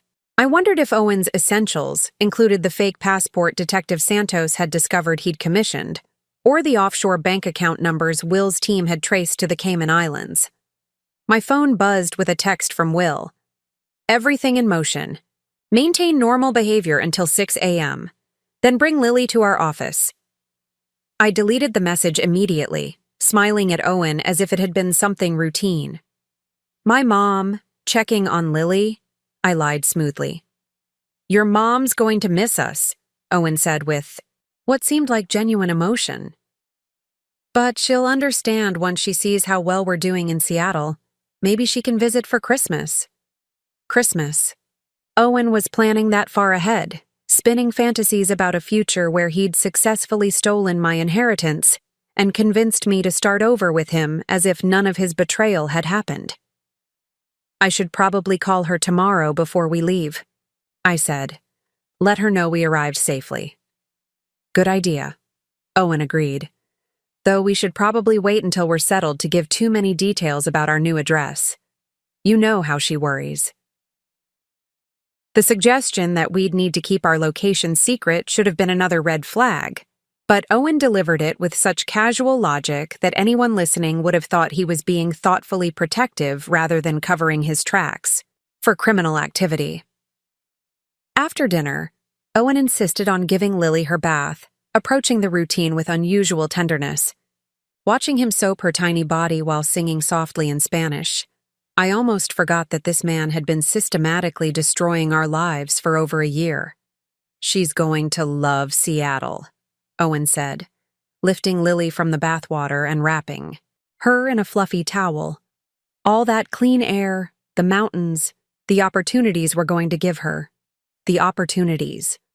Owen still believed he was going to successfully kidnap my daughter and raise her on money stolen from her own inheritance. The delusion was so complete, so divorced from reality, that I almost felt sorry for him. "Owen," I said carefully, "are you sure about all this? Moving across the country with a baby, starting over completely?" For just a moment, his expression flickered with something that might have been doubt. Then he smiled, the charming, confident expression I'd fallen in love with years earlier. "I've never been more sure of anything," he said, kissing Lily's forehead. "We're going to build something amazing together, Simone. Something Elena would be proud of." Elena would be proud. The casual invocation of my grandmother's memory, using her name to justify stealing everything she'd built, was the final insult. Owen had no idea that Elena's legacy included more than just money. It included the strength to fight for what mattered, the wisdom to recognize deception, and the determination to protect future generations. As I tucked Lily into her crib that night, whispering promises that her father would never succeed in taking her away from me, I felt an odd sense of peace. Tomorrow would bring confrontation, legal battles, and probably years of complexity as we unwound Owen's fraud. But tonight, for the last time, I could hold my daughter in the home Elena had given us, surrounded by the security my grandmother had built, knowing that justice was finally coming. Owen thought he was hours away from his perfect escape. He had no idea he was hours away from discovering that he'd tried to steal from the wrong family. At exactly 6 a.m., my phone rang with the call I'd been waiting for. Will Patterson's voice was calm but triumphant. "It's done. Every account frozen, every asset secured, every escape route blocked." I was sitting in my car outside Will's office building, Lily sleeping peacefully in her car seat, watching the sunrise paint Chicago's skyline gold. Inside our Lincoln Park brownstone, Owen was probably just waking up, reaching for his phone to check flight times, completely unaware that his world had collapsed while he slept. "The federal judge signed the emergency orders at 5:30 a.m., Will continued. "Owen's checking account, savings, investment accounts, even his corporate credit cards, all frozen.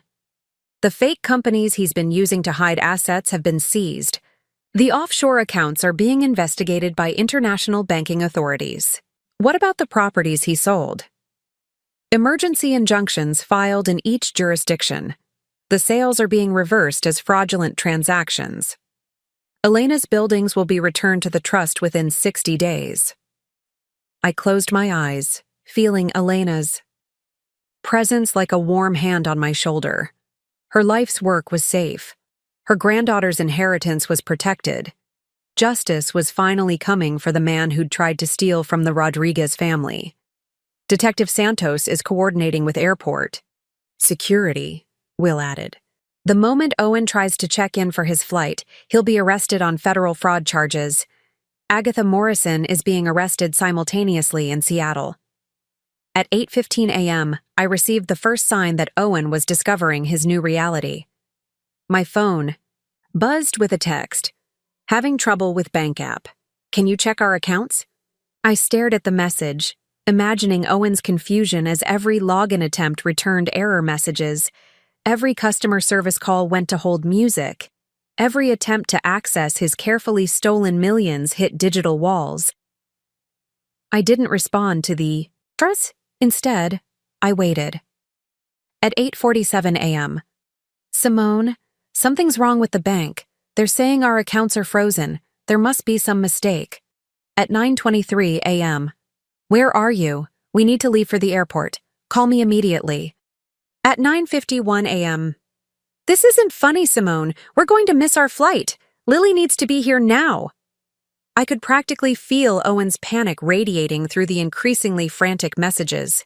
The careful, calculated man who'd been systematically stealing my inheritance for 18 months was finally realizing that his victim had fought back. At 10:30 a.m., Will called again. "Owen just arrived at O'Hare.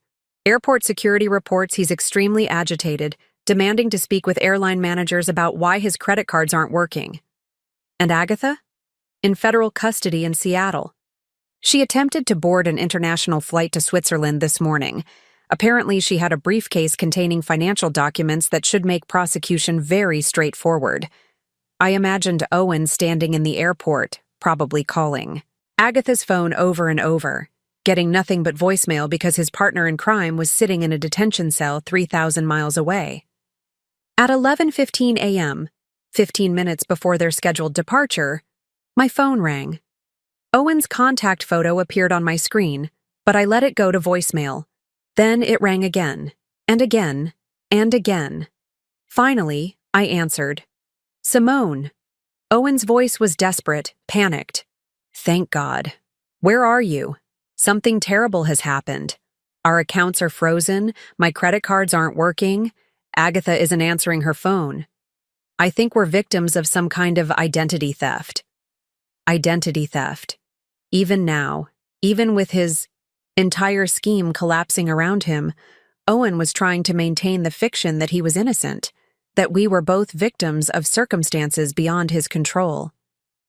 That sounds awful, I said calmly, bouncing Lily on my knee while she babbled happily at a colorful toy.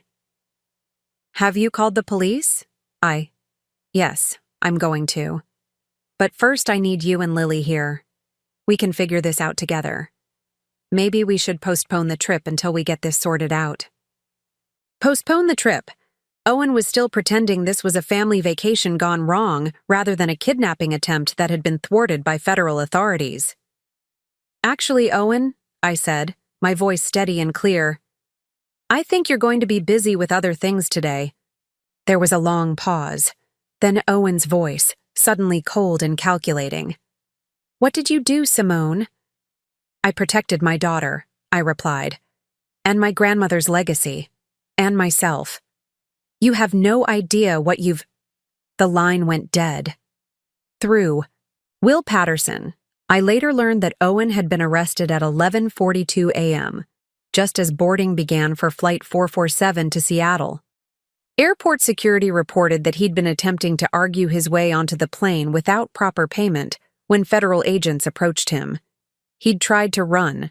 Owen Matthews, the sophisticated architect who'd spent 18 months systematically stealing millions of dollars from his wife and daughter, had tried to sprint through O'Hare International Airport like a common criminal. He'd made it approximately 50 feet before being tackled by airport security. At 12:30 p.m., Detective Santos called with the final update. Owen Matthews is in federal custody, charged with wire fraud, money laundering, identity theft, and conspiracy to commit securities fraud. Given the amount of money involved and the international scope of the operation, he's looking at 15 to 20 years in federal prison. I hung up the phone and looked at Lily, who was reaching for Elena's pearl necklace around my neck. Your daddy made some very bad choices, baby girl, I whispered to her. But you're safe now. And everything your great-grandmother built for our family is safe too. For the first time in months, I felt like I could breathe freely. The nightmare was over, and Elena Rodriguez's granddaughter had proven that some legacies are worth fighting for. The federal courthouse in downtown Chicago felt appropriately imposing as I walked through its marble hallways, carrying Lily in her car seat, while Owen sat in a detention cell somewhere in the building's basement. After 3 days of legal proceedings, plea negotiations, and asset recovery hearings, we were finally face-to-face for the first time since his arrest. The meeting took place in a sterile conference room under federal supervision. Owen looked haggard, his usually perfect hair disheveled, his expensive suit replaced by an orange detention uniform. When I entered with Lily, his face crumpled with what might have been genuine emotion. Simone, he said, his voice breaking. Thank God you're here. This is all a misunderstanding. You have to tell them... I have to tell them what, Owen? I interrupted, settling into the chair across from him with Lily on my lap. That you didn't steal $4 million from your wife and daughter? That you didn't create fake investment companies? That you weren't planning to disappear to Seattle with your mistress? Owen's expression shifted, the mask of innocent confusion slipping, to reveal something harder underneath. You destroyed our family, he said quietly. We could have worked this out privately. Now Lily's father is going to prison because of your vindictiveness. Lily's father put himself in prison when he decided to steal her inheritance, I replied calmly. You made every choice that led to this moment, Owen. Every single one. I was building something for us, he insisted, leaning forward with desperate intensity. The Seattle opportunities were real. Agatha and I were creating generational wealth that would have set Lily up for life. Even now, facing federal fraud, charges and 20 years in prison, Owen was maintaining the fiction that his crime spree had been motivated by family devotion rather than pure greed. Let me tell you what was real, I said, pulling out the forensic accounting report Will Patterson had prepared. You stole $4.2 million. You sold 3 of Elena's properties to shell companies you controlled. You diverted rental income to offshore accounts for 18 months. You created fake investment documents to justify stealing money from your wife's trust fund. Simone, you documented my postpartum struggles to build a custody case while simultaneously causing those struggles through financial manipulation. You planned to take my daughter away from me and raise her on money stolen from her own inheritance. Owen's facade finally cracked completely. You were weak, he said, his voice cold and bitter, overwhelmed, exhausted, incapable of managing Elena's legacy properly. That money was wasted on you. I could have turned it into something magnificent. There was the truth Owen had been hiding behind 18 months of manipulation and fake concern. He'd never seen me as a partner or Elena's money as our family's security. He'd seen us both as obstacles to his own ambitions. Elena built that legacy for her family, I said quietly, not for some con artist who married into it. I earned it, Owen snapped. 2 years of marriage to a grieving daughter, dealing with your depression, your incompetence, your grandmother's paranoid restrictions. I earned every dollar. Earned it. Owen genuinely believed that tolerating my grief, my new mother exhaustion, and Elena's protective financial structures entitled him to steal everything my grandmother had worked 40 years to build. The federal prosecutor says you're looking at 15 to 20 years, I said. Agatha's already agreed to testify against you in exchange for a reduced sentence. Owen's face went white. She wouldn't. She gave them everything, Owen. Financial records, communications, documentation of the entire conspiracy. Apparently, loyalty wasn't part of your business partnership. Detective Santos had told me that Agatha's cooperation had been immediate and complete. Faced with decades in federal prison, Owen's partner in crime had provided evidence that would ensure his conviction while minimizing her own sentence. You could have been somebody, Owen said finally, his voice filled with contempt.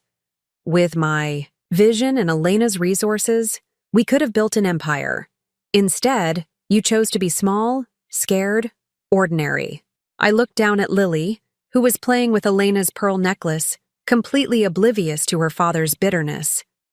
I chose to protect what Elena built, I said. I chose to be worthy of her legacy, and I chose to make sure my daughter never has to wonder if the people who claim to love her are actually planning to rob her.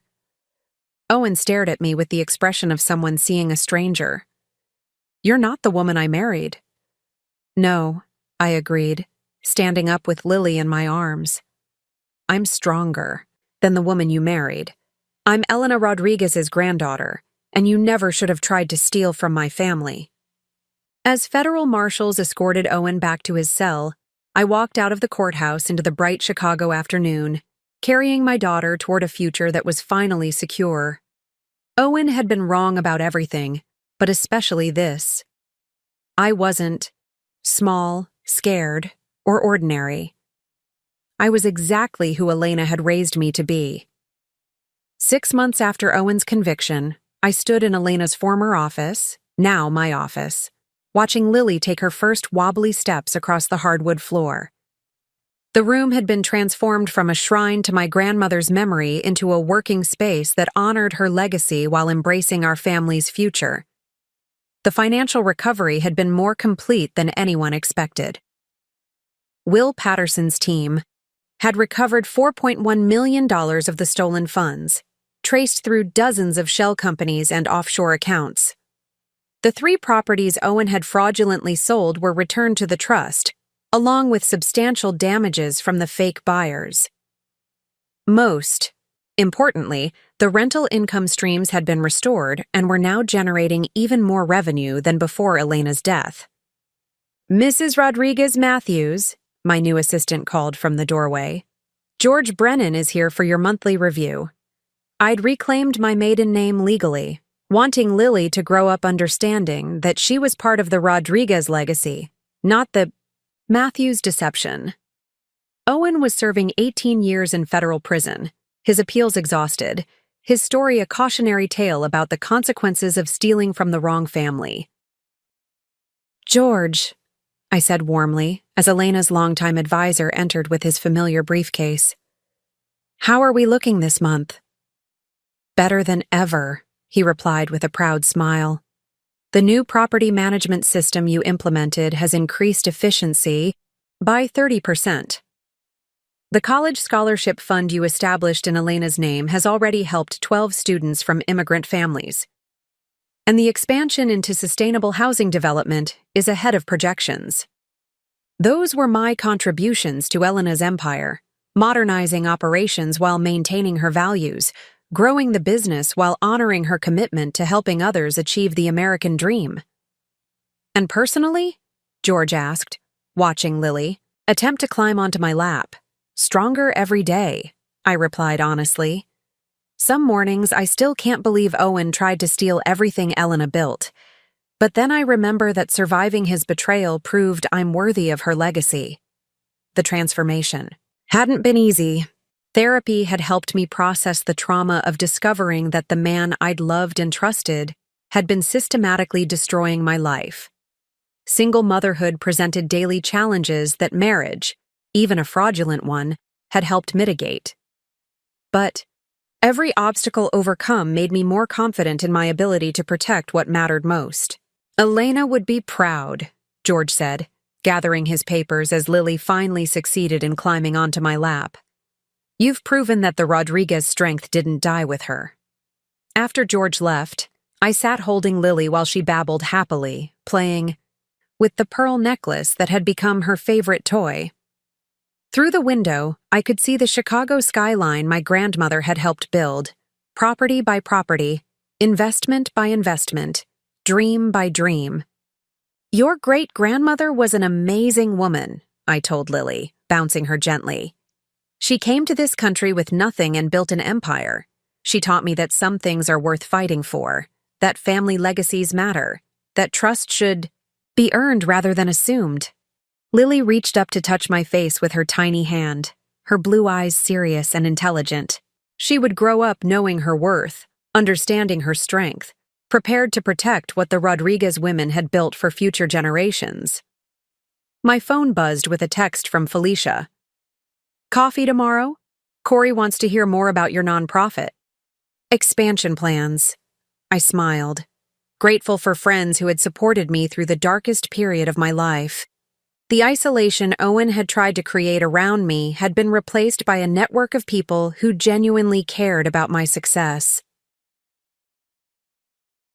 As evening settled over Lincoln Park, I carried Lily upstairs to the nursery Elena had helped design, past the photographs of 4 generations of Rodriguez women who had refused to let anyone diminish their power. "Sleep well, baby girl," I whispered, placing her gently in the crib. "Tomorrow we continue building on everything your great-grandmother started." Standing in the doorway of our secure home, surrounded by the wealth Elena had created and I had protected, I felt the deep satisfaction that comes from winning a battle you never wanted to fight. Owen had tried to make me a victim. Instead, he'd made me a warrior, and Elena Rodriguez's legacy was stronger than ever.